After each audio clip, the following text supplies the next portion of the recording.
Bueno, vamos a ver ahora cómo nosotros podemos utilizar este amplificador en base común para que pueda realizar su función amplificadora. En la tarjeta que aparece en la parte superior de la pantalla, dicha tarjeta accede al vídeo donde explico las características que tiene un amplificador en base común, tanto en amplificación de corriente como de tensión y sus impedancias.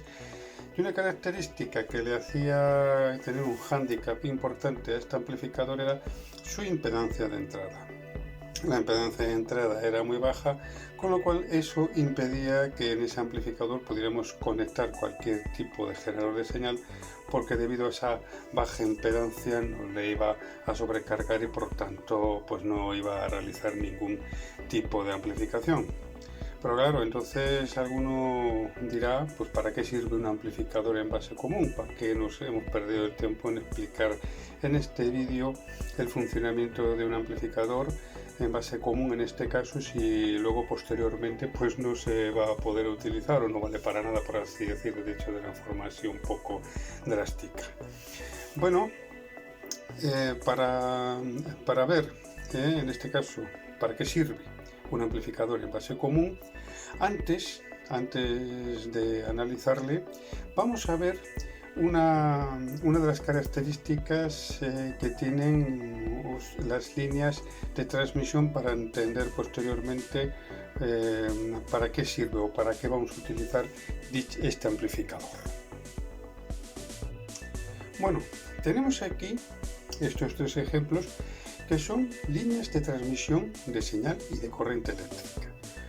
Bueno, ¿dónde quiero llegar con esto? Bueno, vamos a ir analizando. Aquí tenemos una línea que le hemos conectado pues un generador de corriente continua, que va a generar una corriente continua. Bueno, aquí vamos, alguno dirá, joder, aquí estamos provocando un cortocircuito, correcto. Pero bueno, olvidaros un poquitín del cortocircuito, porque vamos a analizar lo siguiente. Aquí se va a producir una corriente eléctrica. ¿Qué resistencia va a haber entre este punto y este punto? Pues 0 ohmios. ¿Por qué? Porque es un conductor, es un conductor en el cual le hemos conectado directamente el polo positivo con el polo negativo. Por lo tanto, aquí va a haber una resistencia de 0 ohmios. Primer punto. Segundo punto, que toda corriente, al atravesar un conductor, va a generar un campo magnético a su alrededor. Un campo magnético, y depende de la corriente que atraviesa ese conductor, esa intensidad de ese campo magnético va a ser mayor o va a ser menor. ¿De acuerdo? Ese es otro punto al que quiero llegar. Y otro tercer punto, que igual es un poco más raro, es que en este caso, en esta línea de transmisión, se van a formar determinadas capacidades parásitas. ¿Qué es una capacidad o qué es un condensador? Bueno, un condensador es un componente formado por dos conductores separados por un aislante. ¿Qué características tiene estos dos conductores aislantes? Que si le aplicamos una tensión entre los extremos, a este conductor a un polo positivo y a este otro conductor a un polo negativo, lo que va a ocurrir es que este conductor se va a cargar positivamente y este otro conductor se va a cargar negativamente. Como la proximidad entre estos dos conductores es tal que estas cargas, al ser distintos signos, se van a atraer y por lo tanto van a quedar, aunque nosotros desconectemos esta fuente de corriente o esta fuente de tensión, estas cargas, por así decirlo, van a quedar pegadas en estos conductores debido a la atracción que se ejerce entre estas cargas que son de distinto signo. Con lo cual, si nosotros a estas dos conductores les conectamos a través de una carga cualquiera, desconectamos eléctricamente, ¿qué va a ocurrir? Pues lo que va a ocurrir que los electrones del polo negativo, atraídos por las cargas positivas, pues van a generar una corriente eléctrica. ¿Hasta cuándo? Pues hasta que estas cargas positivas se neutralizan y estas cargas negativas pues también se neutralizan, con lo cual aquí pues se dice que el condensador está descargado, ya no hay cargas ni positivas ni negativas, por lo tanto aquí cesa la corriente. Bueno, pues aquí va a pasar un poquitín, siendo así un poco así, un poquitín, por así decirlo, radical, pero ya veremos por qué me pongo así de radical. entre este punto y estos puntos, entre este conductor, pues es como si hubiera un condensador, ya que aquí hay un conductor, aquí hay otro conductor y aquí hay un aislante que es el aire. Y se va a formar aquí como una capacidad, o varias capacidades, infinitas capacidades. Desde este punto, lo que pasa es que he puesto 3, pero son infinitas capacidades. Son infinitas capacidades entre este punto y este otro punto, ¿no? Que se denominan capacidades parásitas. Capacidades parásitas. Lo que pasa es que aquí en corriente continua pues no ejercen ningún efecto, ¿de acuerdo? No ejercen ningún efecto en corriente continua. Bueno, pero ahora pasamos a la siguiente línea de transmisión, en la cual le vamos a conectar un generador de señales que va a generar una señal variable bien alterna o bien pulsante a una frecuencia determinada. ¿Qué es lo que va a ocurrir? Pues lo que va a ocurrir es lo siguiente. Bueno, hemos dicho anteriormente que todo conductor al ser atravesado por una corriente eléctrica generaba un campo magnético a su alrededor. ¿Qué ocurre con una bobina? Aquí tenemos una bobina, si nosotros aplicamos una señal variable. Una bobina le aplicamos una señal variable, va a generar un campo magnético variable. Pero este mismo campo magnético variable lo que va a hacer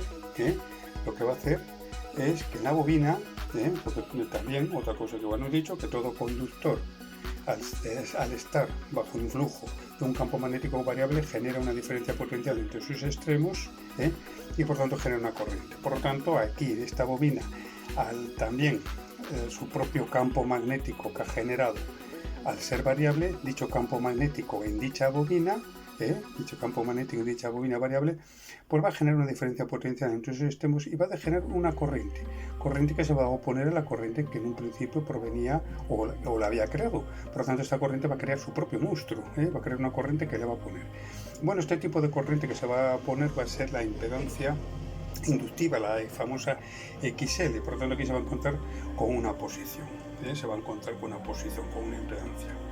Por lo tanto, si nosotros conectamos aquí una señal con una frecuencia determinada, esta señal va a generar una corriente y debido a ese campo magnético que se va a generar a lo largo del conductor variable, pues va a generar una corriente contraria, que es la que se va a encontrar la corriente que procede del generador de señales. La corriente que vamos a llamar la I', se va a encontrar con esta I', que es la que se le va a oponer.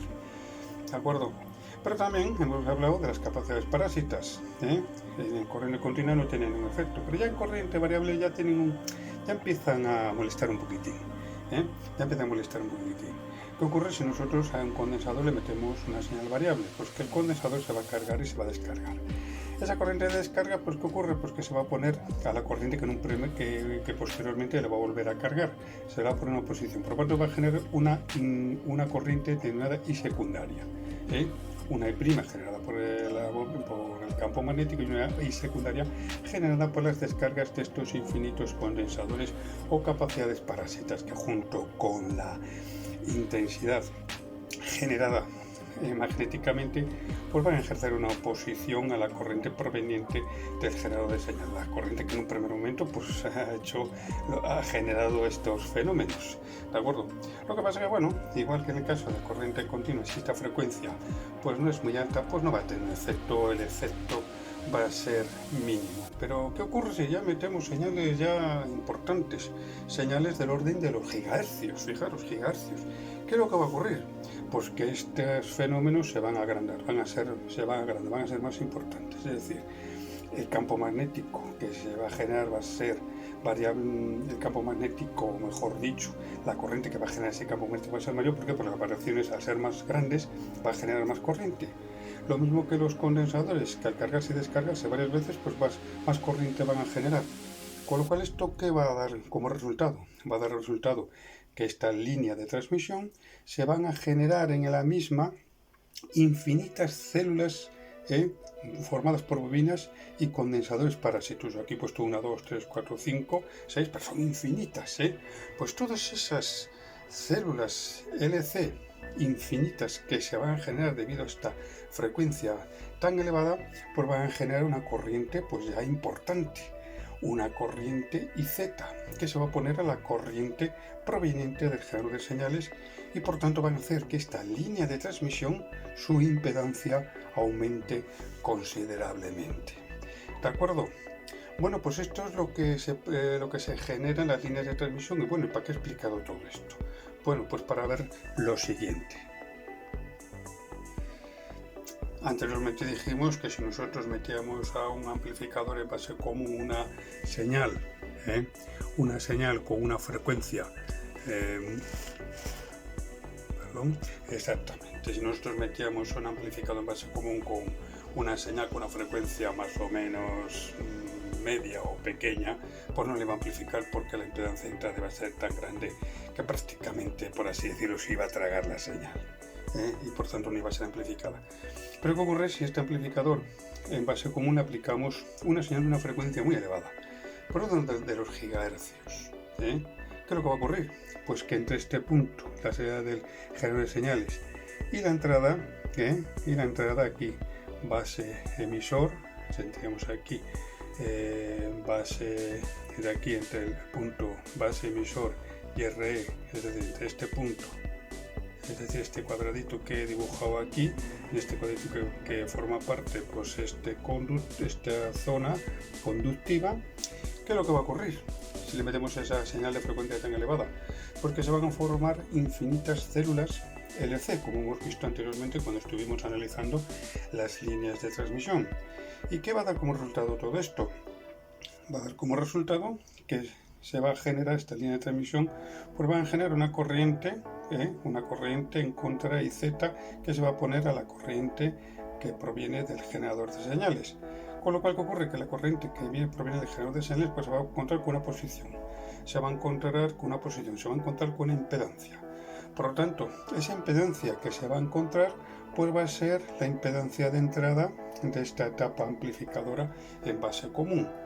Con lo cual, ¿qué ocurre? Pues que aquí ya no se va a encontrar con una impedancia muy baja que va a sobrecargar esta señal, sino que ya se va a encontrar con una impedancia ya considerable que va a hacer posible que esta señal pues no llegue, no se sobrecargue y pueda ser amplificada pueda ser amplificada por este amplificador en su salida. En resumidas cuentas, ¿qué quiere decir todo esto? Pues que un amplificador en base común le utilizamos pues para amplificar señales de frecuencia muy elevada. Por ejemplo, señales que provienen pues de una antena, señales que provienen de una antena. Por ejemplo, tenemos aquí este circuito formado por esta antena, está amplificado estos auriculares, es decir, esta señal que viene aquí es una señal de radio que nosotros lo vamos a escuchar en estos auriculares. Bueno, lo he simplificado muchísimo, en un aparato de radio tiene muchísimas más cosas, pues para que lo entendáis. Bueno, tenemos aquí esta antena, que la función de la antena es recoger ondas electromagnéticas y transformarlas en corrientes eléctricas. Bueno, estas señales o ondas electromagnéticas tienen una frecuencia muy elevada. ¿Por qué motivo? Pues para que puedan transmitirse a través del éter, a través del aire. Cuanto más frecuencia tienen, pues más fácilmente va a ser su transmisión. Por lo tanto, esta señal, cuando llega aquí, se transforma en una señal eléctrica, pues es una señal eléctrica con una frecuencia muy elevada. Bueno, ¿qué ocurre si nosotros esta señal, pues bueno, también es muy pequeña, es del orden de los microvoltios, muy pocos microvoltios, y por lo tanto pues hay que elevar su valor, hay que amplificarla, en este caso, para que podamos escucharla en estos auriculares. Pero ¿qué pasa si nosotros ponemos un amplificador en emisor común o en colector común? Pues lo que va a ocurrir es que esos amplificadores en emisor común, colector común, para frecuencias de audio, para frecuencias bajas o medias, pues sí responden muy bien. Pero ¿qué pasa si le metemos una señal con una frecuencia muy elevada? Pues bueno, que esos amplificadores, pues en los mismos se van a generar tantas células LC que esa señal se va a atenuar tanto que ni siquiera el amplificador los va a detectar.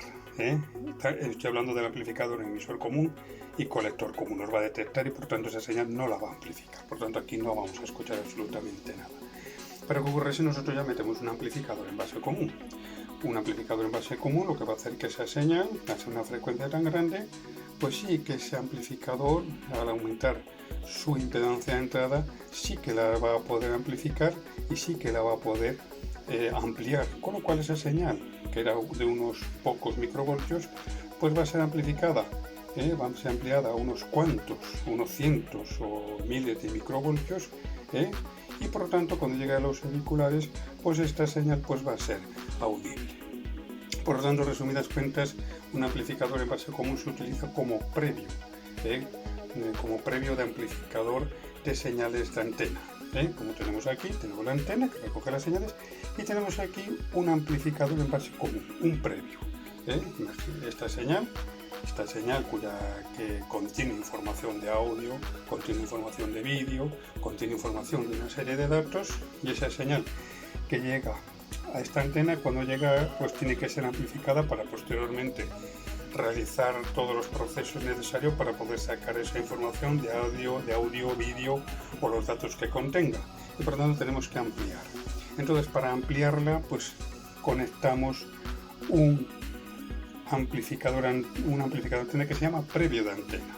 Es un previo, porque lo que hace es que esta señal muy pequeña pues nos la va a elevar lo suficiente para que posteriormente en los siguientes circuitos que se encuentre esa señal pues pueda ser más fácilmente procesada para cumplir su cometido. ¿De acuerdo? Bueno, pues así es como o para qué se utiliza un amplificador en base común.